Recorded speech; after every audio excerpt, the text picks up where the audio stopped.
자, 반갑습니다, 여러분. 윤쌤입니다. 오늘은 여러분들과 한번 공부해보는 시간을 가져볼 건데, 정말 중요하게 생각하는 매매 원칙에 대한 이야기입니다.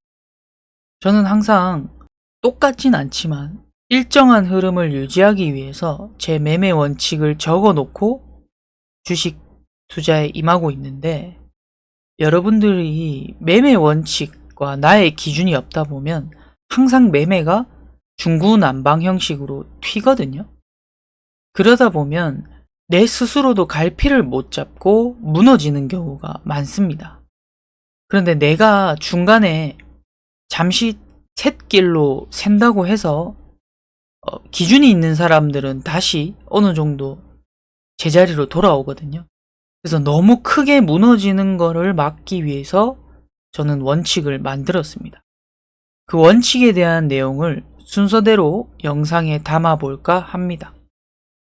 자, 첫 번째, 저는 적자 기업을 하지 않습니다. 흑자 기업이나 실적이 턴어라운드 할 것 같은 업종에서 매매를 합니다. 제가 주식 매매하면서 아주 중요하게 생각하는 부분 중 하나가 수급이거든요. 수급이란 것은 수요와 공급을 줄인 말입니다. 그 중에 주가가 올라가기 위해선 수요가 아주 중요한 역할을 합니다. 수요란 것은 바꿔 말해서 매수라고 할 수 있고, 공급이라는 건 우리가 매도라고 할 수가 있습니다. 또는 공급을 저는 발행 주식수라고 다른 방향으로 생각을 하고 있습니다. 자, A 종목, 예를 들어서 A라는 종목이 있는데 이 종목의 주가가 올라가려면 반드시 뭐가 필요하냐면 위의 가격, 높은 가격에도 사려고 하는 돈이 필요합니다. 그래야 주가가 계속 높은 가격에도 치고 올라갈 수가 있는 겁니다.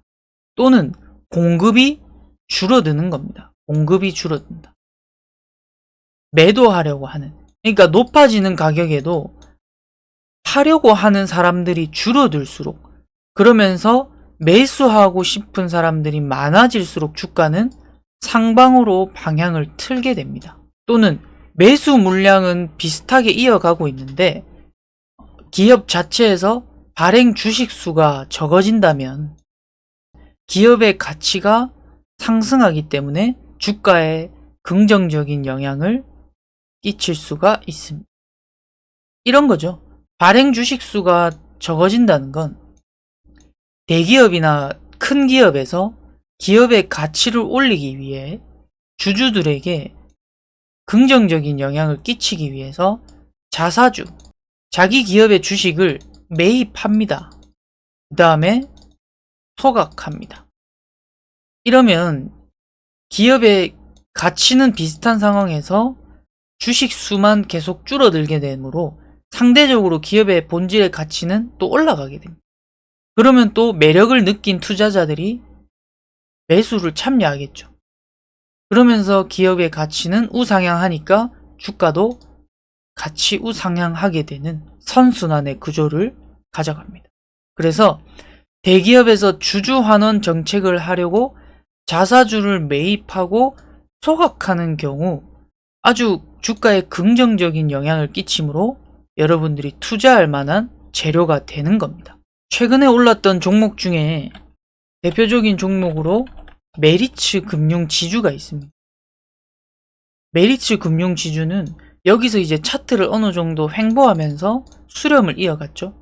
근데 여기서 어떤 내용을 발표했냐면 실적이 좋아지고 있는 상황에서 주주에게 환원 정책을 하겠다. 그러면서 자사주 매입과 소각 계획을 밝힙니다. 그러니까 시장 참여자들이 투자에 대한 매력을 느껴서 수요가 증가하죠. 매수하고자 하는 사람들이 많이 뛰어들게 되죠. 그리고 보유하고 있는 사람들은 좀 더 지켜보겠다는 생각이 드니까 좋은 재료로 인해 수요와 공급의 균형이 많은 수요로 이제 기울면서 상승을 하게 됩니다. 저는 이 수요와 공급을 굉장히 중요하게 생각하기 때문에 적자 기업을 하지 않는다는 원칙을 가졌습니다.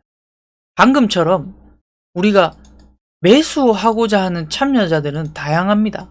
개인, 외국인, 기관 또는 일반 기타 법인 같은 큰 자금을 움직이는 세력들이 있죠. 그러면 보통 이런 세력들은 투자에 매력이 있는 종목에 큰 돈을 맡기죠. 이렇게 적자 기업이 있는 종목에는 큰 돈을 투자하지 못합니다. 왜냐하면 특히 외국인 같은 경우에는 리스크가 큰 걸 굉장히 싫어하기 때문에요.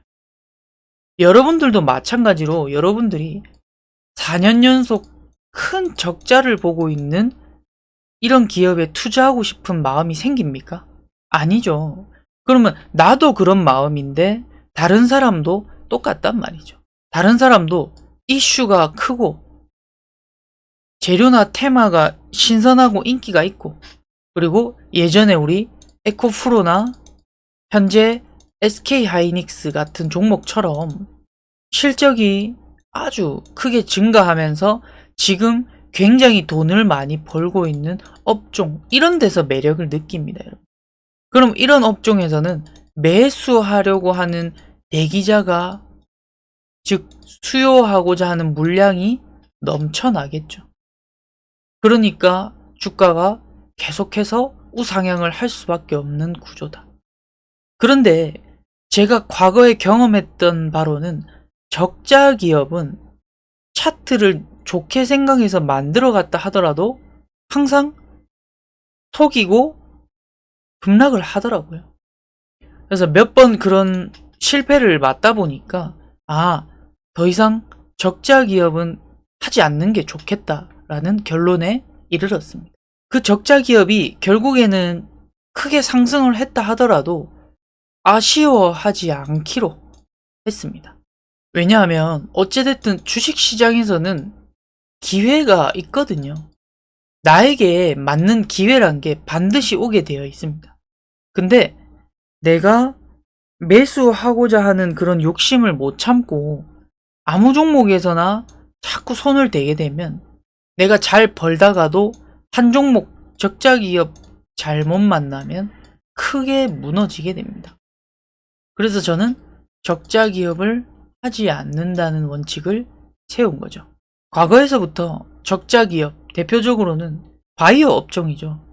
그런 업종에서 차트 흐름을 만들고 이슈가 있어도 주가가 내 뜻대로 안 가거나 갑자기 폭락하는 경우가 너무 많아서 이런 원칙을 세웠고 예로 들어서 근데 논외가 있죠. 주식시장에서 우리가 코로나19 시절에 제약 바이오 업종이 크게 상승을 했죠. 마스크 또는 백신, 진단키트 이런 업종에서 주도를 하고 돈을 벌었기 때문에 이거는 돈을 벌었기 때문에 상승을 한 거거든요. 그럼 이런 주도주에서는 여러분들이 어느 정도 대응을 해야겠죠. 시장에서는.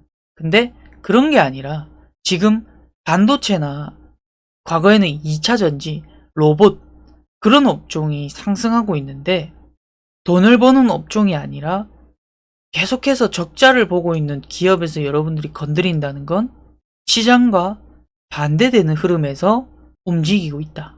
그러면 돈을 벌 기회가 거의 없다고 보면 되겠죠. 과거에 제가 KD라는 종목을 매매한 적이 있는데 이때 당시에 KD는 건설 업종에 대한 테마가 불어가지고 상승을 하게 됩니다. 근데 저는 이런 흐름을 좋은 매집이라고 봤거든요. 그나마 조금 가장 리스크가 있던 게 이때 당시에 꾸준히 적자를 기록하던 기업이었습니다.